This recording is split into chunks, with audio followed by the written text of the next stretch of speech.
तो फाइनली ढूंढ लिया आपने। हाँ, मुझे उम्मीद थी आप ढूंढ लोगे। आज की इस वीडियो के अंदर मैं आपको बताऊंगा कक्षा 12 इतिहास पाठ नंबर 4।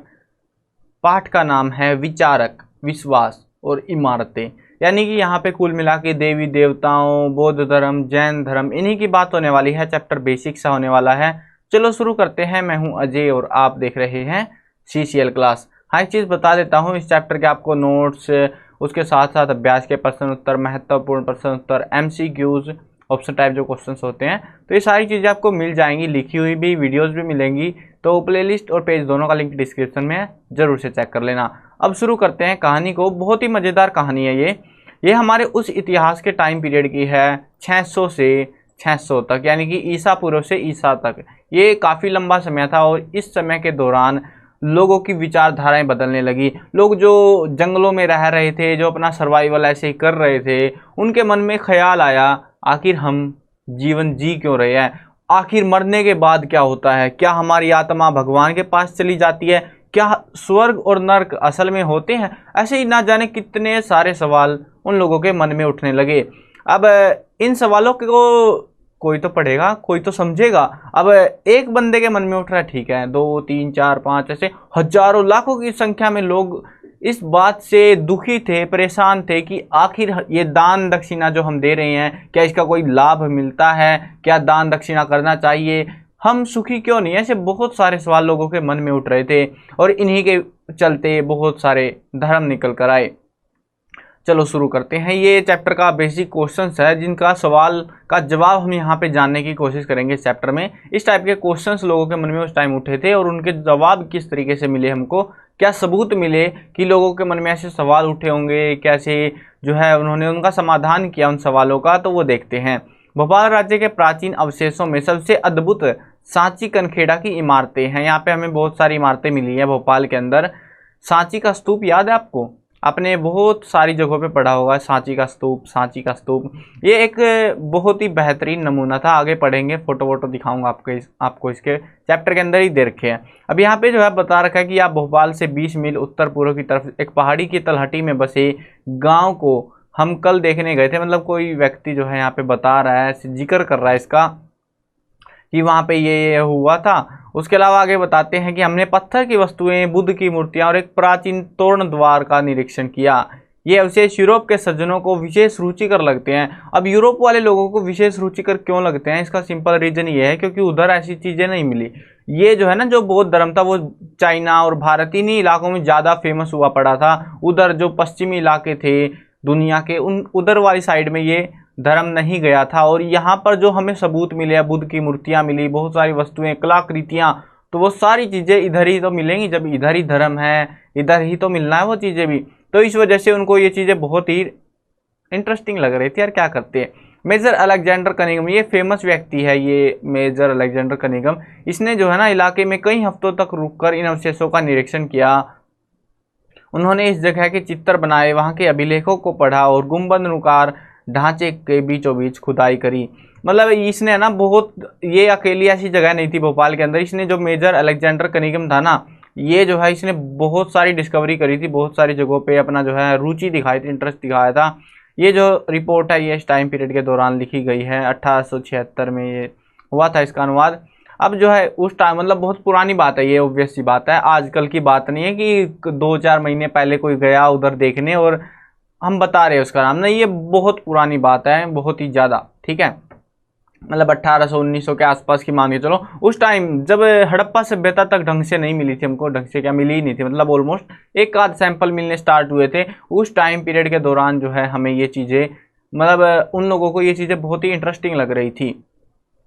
अब आगे बढ़ते हैं और ये देखो यहाँ पे ये है जो बना रखा है इन्होंने स्तूप, ये देख सकते हो, ये वाला है। और यहाँ पे जो है ना ये बताते हैं, ये ऊपर जो पूरा लिख रखा है ये बताते हैं कि आप एक ट्रेन में बैठो और वहाँ पे जाके देखोगे तो रास्ते में ट्रेन को आप 2-4 मिनट के लिए रुकवा लेना और उसके बाद में इसको देख सकते हो। पास ही है रेलवे स्टेशन के। ये देख सकते हो, ये स्तूप है। मतलब इसकी आकृति को देखो आप एक बार जरा, थोड़ा सा नीचे नक्शा भी दिखाया गया आपको पूरा। ये इस टाइप की आकृति है, जैसे ताजमहल की आकृति है ना, ऑलमोस्ट सिमिलर सी है। आगे बढ़ते हैं चलो। पृष्ठभूमि, यज्ञ और विवाद। यज्ञ तो जानते होंगे, हवन होते थे पहले के टाइम में, ब्राह्मणों ने हवनों का शुरुआत करी थी। तो उन्हीं के लेके बहुत सारे विवाद भी होते रहे हैं। ईसा पूर्व प्रथम सहस्त्र शताब्दी का काल विश्व इतिहास में एक महत्वपूर्ण मोड़ माना जाता है। इस काल में ईरान में जरथुस्त्र जैसे चिंतक, चीन में खुंग्त्सी, यूनान में सुकरात, प्लेटो, अरस्तु, भारत में महावीर, बुद्ध और कई अन्य चिंतकों का उद्भव हुआ। ये नाम आपने कितने नाम सुने होंगे इनमें से? आपने अरस्तु का नाम सुना होगा, एरिस्टोटल जिसको बोलते हैं इंग्लिश में। महावीर का सुना होगा, जैन महावीर है ना। बुद्ध धर्म का तो सुना ही होगा, महात्मा बुद्ध। तो ये नाम आपने सुने हैं क्योंकि ये हमारे वाले एरिया के थे, भारत वाली साइड के थे या पड़ोसी देशों के थे। ये जो है ना, ये चिंतक, चीन में खुंग्त्सी, अब चीन से हम तो है नहीं, तो हमें क्या घंटा पता होगा चीन वालों का। हमारे देश के अंदर ये ज़्यादा चले थे, महावीर और बुद्ध धर्म का ज़्यादा प्रचार हुआ। अरस्तु भी कहीं कहीं देखने को मिलता है क्योंकि शुरुआती दौर के थे। ठीक है, तो ये जो है ना, इन लोगों ने शुरुआत करी थी, इनकी वजह से आगे धर्म बनते गए, अलग अलग अनुयायी इन्होंने अपने साथ जोड़े थे। यज्ञों की परंपरा के बारे में क्या सीन था? पूर्व वैदिक परंपरा जिसकी जानकारी हमें 1500 से 1000 ईसा पूर्व में संकलित ऋग्वेद से मिलती है। ऋग्वेद जानते हो ना, सबसे पुरानी किताब मतलब ग्रंथ है। वैसी ही एक प्राचीन परंपरा थी। ऋग्वेद, अग्नि, इंद्र, सोम, ये 3 देवता है। ये अग्नि, इंद्र और सोम। सोम जो है ना, एक पौधे की कैटेगरी है। इंद्र तो जानते हो, हिंदुओं को पता होगा, इंद्र नाम का एक भगवान है। अग्नि देवता भी जानते हो, आग जिसको बोलते हैं। तो इन देवताओं की उस टाइम पे, पुराने टाइम में ना, जब मतलब लोग बसने शुरू हुए थे, कबीले बनने शुरू हुए थे, उस टाइम से ही इन 3 देवताओं की खास तौर पे पूजा होती आई है। ये जो है ना, ऑलमोस्ट क्लास 6 के अंदर ये चीज़ें बताई गई थी आपको। अब 12th में आ गए हो और आपको वो चीज़ें सारी रिकैप कराई जाएंगी, सारी पूरी क्लासेज की। वही होने वाला, बस ज़्यादा कुछ नहीं है हिस्ट्री में आपके 12th के इतिहास में। अब देखो, अग्नि, इंद्र, सोम, ये 3 देवताओं की जो है यहाँ पे स्तुति का संग्रह है। यज्ञों के समय इन स्रोतों का उच्चारण किया जाता और लोग मवेशी, बेटे, स्वास्थ्य, लंबी आयु, इन सारी चीज़ों की प्रार्थना करते थे। देखो यहाँ पे ये चीज़ ध्यान देने की बात है। लोग मवेशी तो पता ही है, जो जानवर पालते थे। उसके अलावा बेटे में खासतौर पे पुत्र की प्राप्ति के लिए, स्वास्थ्य और लंबी आयु की, इन्हीं की पूजा करते थे और ज़्यादा उनको कुछ अपनी जिंदगी में चाहिए नहीं होता था। आजकल भी नहीं चाहिए वैसे तो। राजसूय और अश्वमेध जैसे जटिल यज्ञ सरदार और राजा किया करते थे। ये जो है ना, राजसूय यज्ञ, ये राजा या फिर किसी कोई बड़ा सा कबीला उसका सरदार करते थे। आपको एक फैक्ट बता देता हूँ, मज़ेदार कहानी है। अश्वमेध यज्ञ की मतलब फैक्ट है ये, कहानी क्या है। अश्वमेध यज्ञ क्या होता था, एक यज्ञ कराया जाता था और उसके अंदर जो है ना, एक घोड़े को खुला छोड़ दिया जाता, कोई नहीं उसको लगाम लगाता और वो उस घोड़े की मर्जी जिस इलाके में जाए। अब कबीले बने हुए थे ना ऐसे कि ये इलाका हमारा, ये तुम्हारा, ऐसे। तो अगर वो जो घोड़ा है वो चरते चरते किसी दूसरे राजा के इलाके में घुस गया, ठीक है, और उसने उसको पकड़ लिया, ठीक है, अगर पकड़ लिया तो उसको जो है, जिस राजा ने वो अश्वमेध यज्ञ कराया, जिसने उस घोड़े को छोड़ा है, तो उसको उसके साथ युद्ध करना पड़ता। अकेले अकेले नहीं, सेनाओं का घमासान युद्ध होता। क्या होता अगर वो उसको नहीं पकड़ता, खुले छोड़ देता, तो उसको जो है दूसरा, जो इस राजा ने अश्वमेध यज्ञ कराया है, उसके नीचे अंडर जो है काम करना पड़ता, यानी कि वो जो है उसकी गुलामी मंजूर कर लेता। तो ये था उस टाइम का फैक्ट। मजेदार है ना। तो ये सीन होता था और इस वजह से बहुत शक्तिशाली राजा ही अश्वमेध यज्ञ कराते। ऐसे नहीं कि मैं तो, मेरे बस का कुछ नहीं, युद्ध लड़ना मेरे बस का नहीं, और जाके अश्वमेध यज्ञ करा दिया और फिर हार गए, पिट गए, अपने इलाके को भी खो बैठे। तो वो राजा नहीं कराते थे। वो राजा कराते थे जिनके अंदर जिगरा था कि हाँ, आ जाओ, जिसको आना है, एक ही बार में लपेट लेंगे सबको। तो वही बड़े बड़े शक्तिशाली राजा बोल सकते हो आप, अश्वमेध यज्ञ कराते थे। जैसे महाजनपद हो गए, उनके राजा ही कराते थे खास तौर पे इनको। अब आता है आगे नए पर्सन। बहुत सारी विचारधाराएं लोगों के अंदर जागने लगी थी, विश्वास टूटने लगा पुरानी परंपराओं से। आखिर हम इन परंपराओं को कर क्यों रहे हैं, इन्हीं के ऊपर आगे चर्चाएं होती गई। कई शिक्षक जिनमें महावीर और बुद्ध शामिल है, ये 2 नाम बहुत फेमस है, महावीर और बुद्ध, क्योंकि भारत में इन्हीं का जिक्र आता है, आपको खास तौर पे देखने को मिलेगा। कई शिक्षक जिनमें महावीर और बुद्ध शामिल है, वेदों के प्रभुत्व पर सवाल उठाते थे। उनका यह भी मानना था कि जीवन के दुखों से मुक्ति का प्रयास हर व्यक्ति खुद कर सकता है। यह समझ ब्राह्मणवाद से बिल्कुल अलग थी। ब्राह्मण क्या बोलते थे? दान करो, दक्षिणा करो, ब्राह्मणों का आदर करो और भी बहुत सारी चीज़ें करो, मदद करो। तो ये सारी चीज़ें करके ही आप जीवन में सुखी रहोगे, नहीं तो आप सुखी नहीं रह पाओगे। इनकी सोच कुछ और थी। ये जो महावीर थे, बुद्ध थे, इनकी सोच अलग थी, इनसे ब्राह्मणवाद से बिल्कुल अलग थी। इनके अंदर भगवान की पूजा से इनको कुछ लेना देना नहीं था। जैसा कि हमने देखा, ब्राह्मणवाद यह मानता था कि किसी व्यक्ति का अस्तित्व उसकी जाति और लिंग से निर्धारित होता है। ये बात जो है ना, इनके महावीर और बुद्ध, इन दोनों को ही पसंद नहीं थी ये बात, जाति और लिंग से। यानी कि कौन सी जाति में पैदा हुआ, कौन सा मतलब लड़का है कि लड़की है। तो ये चीज़ बहुत मैटर करती थी उस टाइम पे ब्राह्मण समाज जो था, कि क्या ये व्यक्ति जो है मतलब भगवान की पूजा कर सकता है, नहीं कर सकता, क्या इसको दुखी रहने का अधिकार है, सुख रहने का अधिकार नहीं है। तो ये चीज़ें इनके ऊपर डिपेंड करती थी। ये कोई कहीं का लॉजिक हो, आप खुद सोच के देखो तो ये लॉजिक गलत था। लोग इस चीज़ से परेशान थे, इस वजह से महावीर और बुद्ध जैसे जो धर्म थे वो काफ़ी पॉपुलर हो गए उस टाइम में। आगे बढ़ते हैं, बौद्ध ग्रंथ किस प्रकार तैयार और संरक्षित किए जाते थे। ये जो बौद्ध ग्रंथ जो हमको मिले हैं, बहुत सारी किताबें मिली है हमें स्तूपों के अंदर, कहीं पे पेंटिंग्स मिली, ऐसे बहुत सारी चीज़ें मिली। तो इनका सीन क्या था, ये जो है ना सारे के सारे ऐसे सुरक्षित नहीं मिले हमको, कुछ गल सड़ गए। क्या होता था, कुछ तो पत्थरों पे बनते थे, वो तो उनका तो कुछ बिगड़ना नहीं है, ठीक है, थोड़ा बहुत टूट जाएगा और ज़्यादा कुछ होना नहीं था। लेकिन जो कागजों पर लिखे जाते थे उनका बड़ा पंगा था, वो गल सड़ गए। लेकिन जो स्तूपों के अंदर रखे गए या फिर जो मतलब ऐसे कहीं पे सेफ्टी में रखे गए थे ना, वो हमको मिल गए और उन्हीं से हमने जो है इनकी कहानी का ज़्यादातर पता लगाया था। यहाँ पे बताते हैं कि एक सभा थी, वैशाली नाम की सभा, वहाँ पर बुलाई और उन्होंने जो है इसका पूरा जो बौद्ध ग्रंथ है उनका गठन किया था। अब ये क्या हुआ था, जो महात्मा बुद्ध थे ना, जो शुरुआती व्यक्ति था, लीडर था उनका, उस व्यक्ति ने बहुत सारे उपदेश दिए। और जो उसमें ऐसे होता है ना कि वो अब उम्र होती गई, फिर मृत्यु हो गई, उसके बाद उसके साथ जो अनुयायी थे, बुद्ध महात्मा बुद्ध के साथ के जो अनुयायी थे उसी के, तो उनको बुलाया गया। वो बड़े बुजुर्ग हो चुके थे अभी, उनको सभा बुलाई गई एक, उसका नाम दिया वैशाली। और वहाँ से जो है ना उनसे पूछा गया उनके उपदेश क्या थे, क्या ऐसे फिर उनको लिखा गया सारों को, क्योंकि ऐसे तो पंगा हो जाएगा। अब वो ज्ञान की बात बता के चला गया और फिर वो कैसे पता लगेगी आने वाले समय में लोगों को क्या बताएंगे हम, झूठ नहीं। तो इस वजह से उन्होंने लिखवा दिया था सारा कुछ। यहाँ पे बताते हैं विनय पिटक, यहाँ पे एक किताब की कैटेगरी है ये, में संघ या बौद्ध मठों में रहने वाले लोगों के लिए नियमों का संग्रह होता था। यानी कि जो बौद्ध के जो मठ थे ना, जैसे आजकल आश्रम होते हैं, वैसे ही बौद्ध ने अपने मठ बनवा दिए थे बहुत सारे।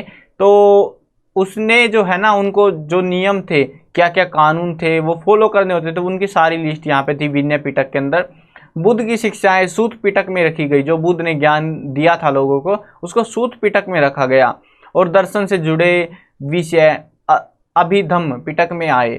हर पिटक के अंदर कई ग्रंथ होते थे। बाद के युगों में बौद्ध ग्रंथों ने इन ग्रंथों पर टीकाएं लिखी, यानी कि और किताबें लिखी थी, उनका नाम रख दिया टीकाएं, ठीक है। यहाँ पे जो है ना दो व्यक्तियों का खास जिक्र आएगा चैप्टर के अंदर, ये याद रखना, एमसीक्यू टाइप के क्वेश्चन आ सकते हैं यहाँ से कि कौन से पिटक के अंदर क्या है। विनय पिटक के अंदर जो है नियमों का कानून, और यहाँ पे सूत पिटक के अंदर उसकी शिक्षाएं। सूत पिटक के चांसेस थोड़े ज़्यादा रहेंगे। अब हाँ, ये दो यात्री थे, चीन से आए थे, जो कि भारत के अंदर महात्मा बुद्ध की खोज करने, मतलब बुद्ध की जो सबूत थे, ज्ञान था जो उसका, उसकी प्राप्ति लेने के लिए। आखिर वो तो चले गए थे, लेकिन मतलब महात्मा बुद्ध तो मर चुके थे, उनके जो सबूत थे उनको समझने, उनके ज्ञान को समझने वो भारत आए थे। फासियन और स्वेन त्सांग, ये दो तीर्थयात्री थे, बहुत इंपॉर्टेंट नाम है इनका। मतलब इतिहास अगर देखते हो ना आप, बहुत बार जिक्र आता है, क्योंकि ये दो ऐसे यात्री थे जिन्होंने जो है ना महात्मा बुद्ध के जो ग्रंथ थे बहुत सारे अपने साथ लेके गए। ऐसे कागजों पे लिखे होते थे ना, उनकी कॉपी बनवा लिया, कुछ भी करके लेके गए अपने साथ।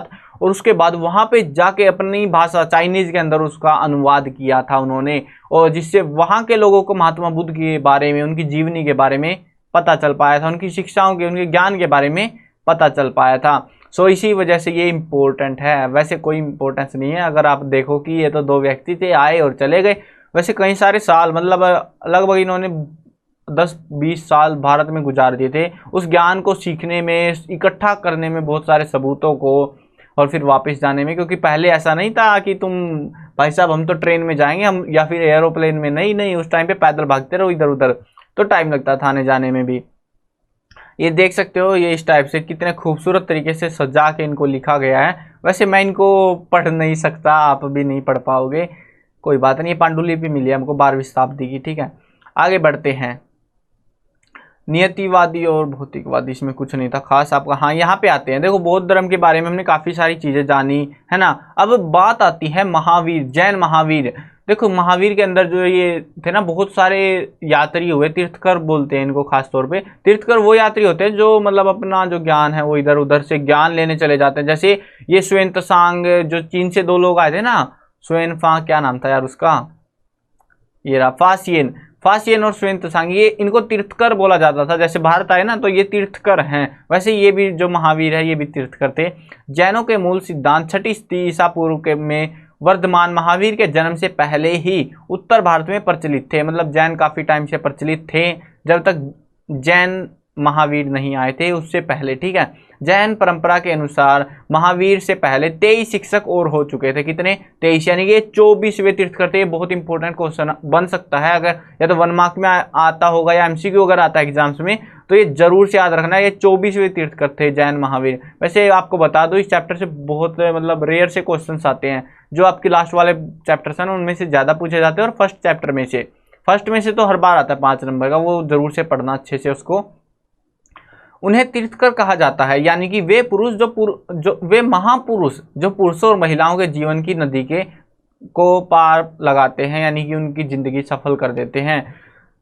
अब आगे बढ़ते हैं। जीवों के प्रति अहिंसा। जैन धर्म के अंदर बहुत सारे कायदे कानून थे। ऐसे नहीं कि तुम आ जाओ धर्म ज्वाइन करो और मजे लो, ऐसे नहीं था। उन्होंने कानून बनाए, नियम थे। अगर उन नियमों पे चलोगे तो ही स्वीकार करे जाओगे, नहीं तो आपको दंड दिया जाएगा।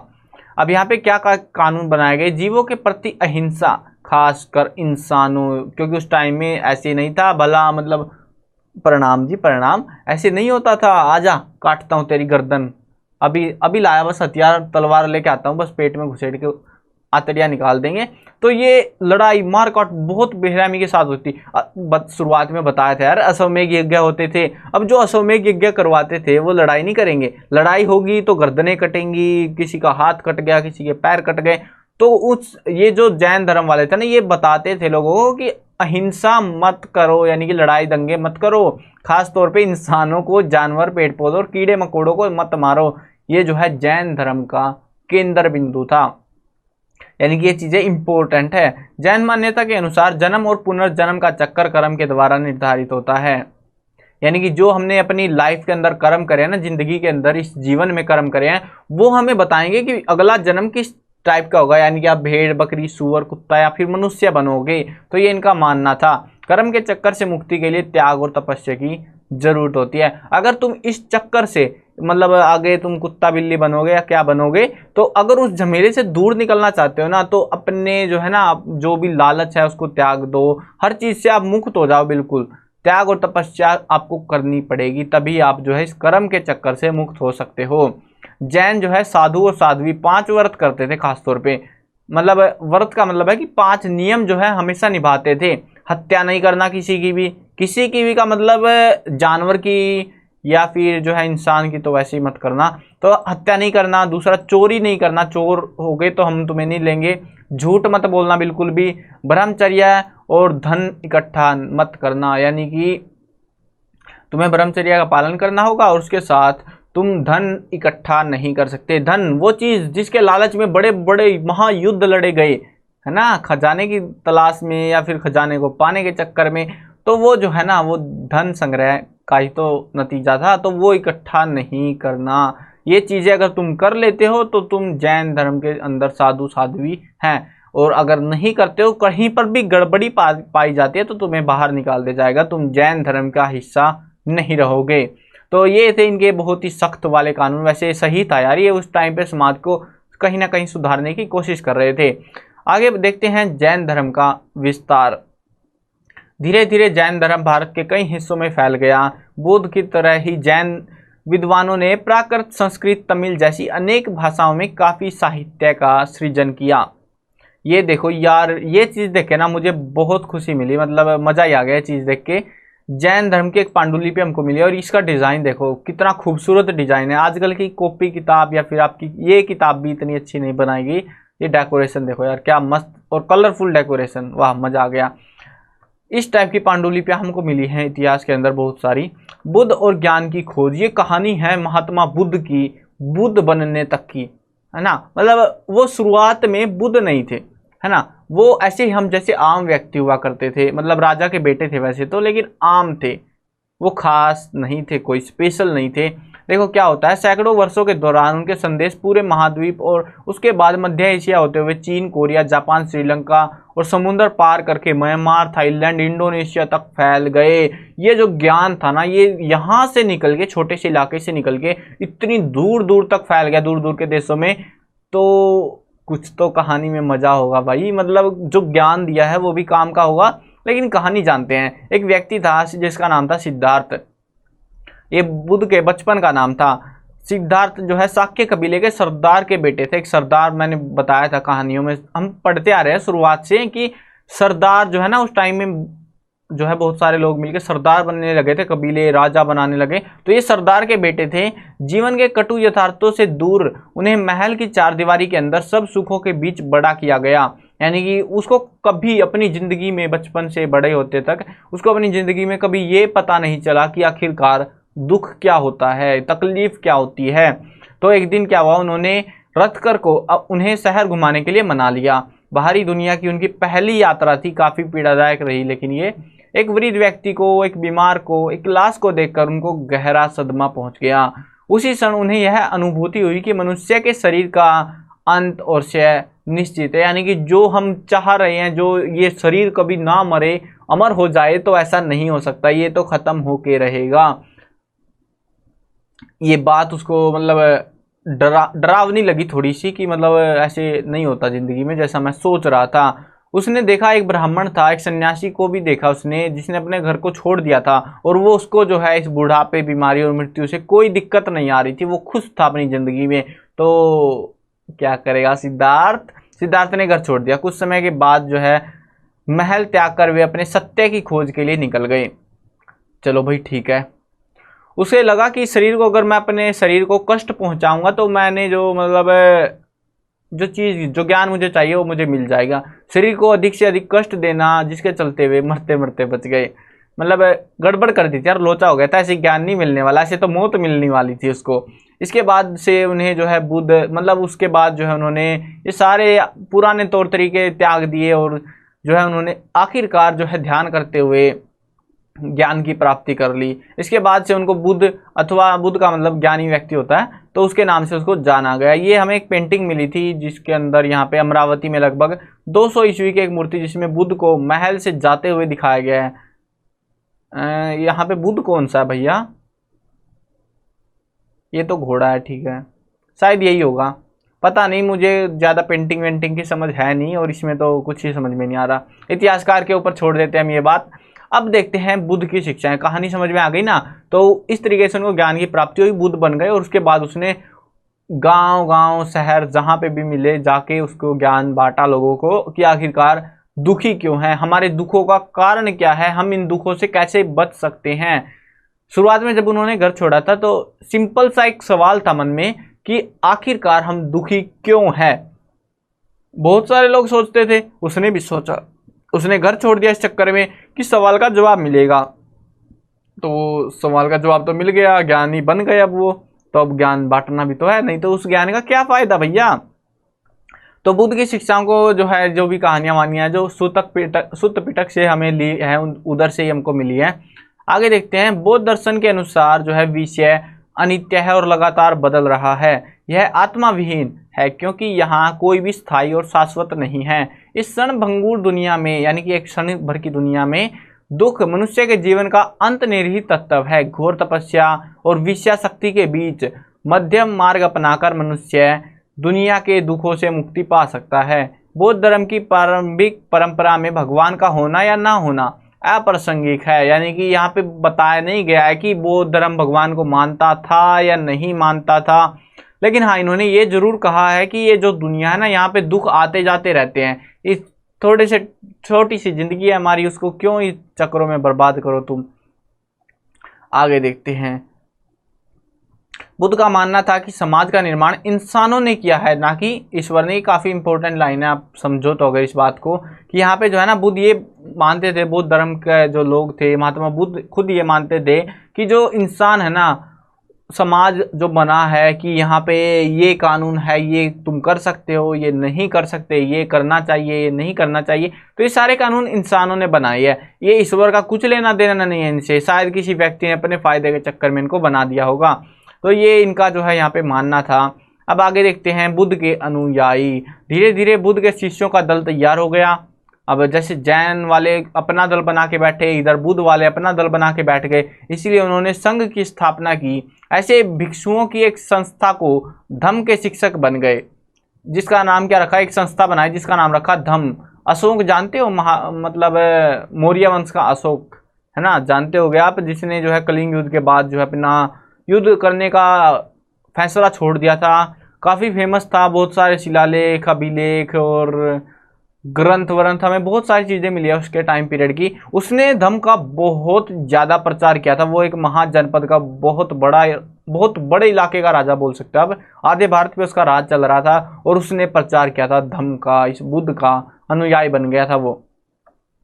अब आगे बढ़ते हैं। यहाँ पे दिन में एक बार उपासकों से भोजन दान पाने के लिए वे एक कटोरा रखते थे। जो भिक्षुक बन गए उधर, बुद्ध धर्म अपना लिया जिन लोगों ने, तो उनके लिए ये कि वो जो है ना एक कटोरा दे देते, भिक्षाम देही, वो सुना होगा ना आपने, वो सीन है। तो एक कटोरा रखते थे। चूंकि वे दान पर निर्भर थे, इसीलिए उन्हें भिक्खु कहा जाता था। क्या कहते थे उनको? भिक्खु कहते थे। शुरू शुरू में सिर्फ पुरुषों को ही अनुमति थी संघ में शामिल होने की, बाद में महिलाओं को भी मिल गई। बुद्ध ग्रंथों के अनुसार बुद्ध के प्रिय शिष्य आनंद ने, ये आ सकता है कभी कभी क्वेश्चन आ जाता है कि बुद्ध का जो है ना एक शिष्य था, आनंद नाम था, ने बुद्ध को समझाकर महिलाओं के संग में आने की अनुमति प्राप्त की थी। उससे पहले नहीं था। आनंद ने जो है महात्मा बुद्ध को समझाया और उसके बाद में उनको महिलाओं को अनुमति मिली थी। बुद्ध की उपमाता प्रजापति गौतमी जो है संघ में आने वाली पहली भिक्षुणी बनी, पहली ऐसी महिला बनी जो संघ में आई थी। अब देखते हैं आगे, और यहाँ पे जो है आप थेरी गाथा, यहाँ पे एक गाथा है। पुन्ना नामक की एक दासी अपने मालिक के घर के लिए प्रतिदिन सुबह नदी का पानी लेने जाती थी। वहाँ वह हर दिन एक ब्राह्मण को स्नान कर्म करते हुए देखती। एक दिन उसने ब्राह्मण से बात करी। यहाँ पे थोड़ी सी बातें लिखी हुई है, आप सुनो। थोड़ी सी मतलब ऐसे कहानी है एक टाइप से कि महिला, जो पन्ना नाम की महिला थी, मैं जल ले जा रही हूँ बोलती है वो, सीधी बात मैं इन शॉर्ट बता देता हूँ, काफ़ी बढ़िया ये, कि वो जो है ना, वो महिला है, वो बोलती है कि मैं जो है आपको रोज देखती हूँ, मुझे तो, मेरी तो मजबूरी है, मैं दासी हूँ, मुझे तो पानी लेने आना पड़ता है, पानी में, ठंडे पानी में उतरना पड़ता है, लेकिन आपकी कौन सी मजबूरी है? तो ब्राह्मण बोलता है कि मैं कष्टों से निवारण चाहता हूँ, मैंने जो पाप करे हैं तो मैं उनको धो देना चाहता हूँ यहाँ पे नदी के ठंडे पानी में स्नान करके। तो पुन्ना बोलती है कि ऐसे कैसे, मतलब कर्म तुमने जो करे हैं उनको तुम पानी से कैसे धो दोगे? तो ये बात है यहाँ पे थोड़ी सी सोचने वाली बात है। तो तुम अपने आप को इस ठंड से बचा लो, कुछ नहीं फायदा इसका यहाँ पे ठिरकने का तुम्हारा। तुमने जो कर्म, जो गलत काम करे हैं उनको सुधारो जाके, ना कि यहाँ ठंडे पानी में ठिरकते रहो बैठ के। चलो आगे बढ़ते हैं। भिक्षुओं और भिक्षुणियों के लिए नियम। यहाँ पे ये नियम जो है आपको जान लेने चाहिए कि उस टाइम में जो बौद्ध धर्म के अनुयायी बने थे उनको क्या क्या नियम थे, कौन कौन से नियम मतलब उनका पालन करना पड़ता था, कौन कौन से नियमों का। जब कोई भिक्षु एक नया कंबल या गलीचा बनवाएगा तो उसे इसका प्रयोग कम से कम 6 वर्षों तक करना पड़ेगा। भैया जी, खराब हो जाए हमारी जिम्मेदारी नहीं है, 6 साल तक उसी को इस्तेमाल करो। यदि सुनो, यदि 6 साल के बीच से कम अवधि के में वह बिना भिक्षुओं की अनुमति के एक नया कंबल या गलीचा बनवाता है, तो चाहे उसने अपना पुराना कंबल गलीचा छोड़ दिया हो या फिर नहीं, नया कंबल या गलीचा उससे छीन लिया जाएगा, उसको नहीं दिया जाएगा। ऐसे नहीं कि तुम जा जाके रोज की रोज पैसे इकट्ठे कर रहे हो कि आज तो नए कंबल में सोएंगे, भैया चैन की मजेदार नींद आएगी, ऐसा नहीं है। 6 साल तक उसी कंबल में घिसते रहो। और इसके लिए उसे अपराध स्वीकार करना पड़ेगा, वो उसकी गलती रहेगी, अपराध रहेगा, हो सकता है उसको बाहर भी निकाल दिया जाए। यदि कोई भिक्षु किसी गृहस्थ के घर जाता है और उसे टिकिया या पके अनाज का भोजन दिया जाता है, मतलब एक स्वादिष्ट भोजन बोल सकते हो, वो दिया जाता है, तो यदि उसे इच्छा हो, उसका मन कर रहा है यार क्या मस्त है, जैसे आपको बोल दे मैगी नहीं, चाउमीन या फिर बर्गर या फिर पिज़्ज़ा, ऐसी कुछ चीज़ें बोल दे कि हाँ ये मिल रही है आपको भिक्षा में, तो क्या होगा, मतलब इमेजिन करना है बस, आपको नहीं मिलने वाली। तो क्या होगा कि वहाँ पे आप खाते रहोगे जब तक पेट नहीं भरेगा। तो यहाँ पे उन्होंने क्या कर रखा था, तो यदि उसे इच्छा हो तो वह 2 से 3 कटोरा भर ही ले सकता है, उससे ज़्यादा नहीं ले सकता। ऐसे नहीं कि दे दे माई एक एक तासला भर के दे दे मेरे को, पूरा मतलब टब भर के दे दे, ऐसे नहीं कर सकते तुम। यदि वह इससे ज़्यादा स्वीकार करता है तो उसे अपनी गलती माननी होगी। और जो ये 2-3 कटोरे लाया है ना, ये ऐसा नहीं कि बेटा अकेले अकेले खा जाएगा तू, जितने भिक्खू भिक्खड़ियाँ हैं वहाँ पे उनमें बांटना भी पड़ेगा उनमें से, ऐसे नहीं अकेले अकेले मतलब मजे उड़ा रहे हो तुम। यदि कोई भिक्खू जो संग में किसी विहार में ठहरा हुआ है, विहार जो है ना उस टाइम में ऐसे होता था कि जो यात्री थे ना इनके बौद्ध धर्म के अनुयायी थे, वो जगह जगह जाकर ज्ञान बांटा करते थे, तो वो रुकने के लिए राजाओं ने या फिर गांव वाले आम लोगों ने भी उनके लिए कुछ जगह बनवा दी ताकि वो वहां पे रुक सके। उनको नाम दिया गया विहार का, ठीक है। यदि कोई भिक्खु जो संघ में किसी विहार में ठहरा हुआ है, प्रस्थान से पहले उसके द्वारा बिछाए गए या बिछवाए गए बिस्तरे को ना ही समेटता है और ना ही सिमटवाता है किसी से, या यदि वह बिना विदाई लिए वहां से चला जाता है तो उसे अपराध स्वीकार करना होगा। पता लगे गांव में सुबह हुई, भाई साहब ये बुद्ध धर्म का अनुयायी यहाँ पे ठहरा हुआ, तो कहाँ गया है, रात को ही भाग गया, ओहो चोरी वोरी तो नहीं कर ली उसने, ऐसे ना हो जाए तो उसको जो है गांव वालों से जाएगा, भाई साहब मैं जा रहा हूँ, अब मेरा यहाँ पे पूरा काम हो गया, मैं प्रणाम चाहता हूँ आपसे, मैं निकलता हूँ यहाँ से। तो ऐसे पूरी विदाई लेके वहां से जाएगा, ऐसे नहीं कि मुंह उठाया और भग गया उधर से, ठीक है। तो ये चीज करनी पड़ेगी। अब बात आ गई स्तूपों की, लेकिन वीडियो काफी लंबी हो रही है, मेरे को पता है आप बोर हो जाओगे वीडियो में। कहानी मजेदार है, अगले भाग में पढ़ाऊंगा मैं आपको, वीडियो लंबी ना हो और आप बोर ना हो। वैसे बोर हो नहीं रहे होगे मुझे पता है, लेकिन फिर भी यार मजा तो आता ही है। अब देखो ये जो है ना, इससे आगे का जो है मैं आपको सेकंड पार्ट में पढ़ाऊंगा, तो सेकंड पार्ट देख लेना। डिस्क्रिप्शन में प्लेलिस्ट का लिंक दे रखा है बाकायदा, वहां पे जाओ और देखो यार, मजे लो। हाँ वीडियो खत्म करते हैं। मैं कवर करने वाला हूँ क्लास 6, 7, 8, 9, 10, 11 और 12th क्लास की सभी सब्जेक्ट की वीडियोस, हिंदी मीडियम और इंग्लिश मीडियम दोनों में होने वाली है। तो सब्सक्राइब करो, साथ में घंटी दबाओ ताकि कोई अपडेट आए तो आपको बिल्कुल टाइम से मिल जाए।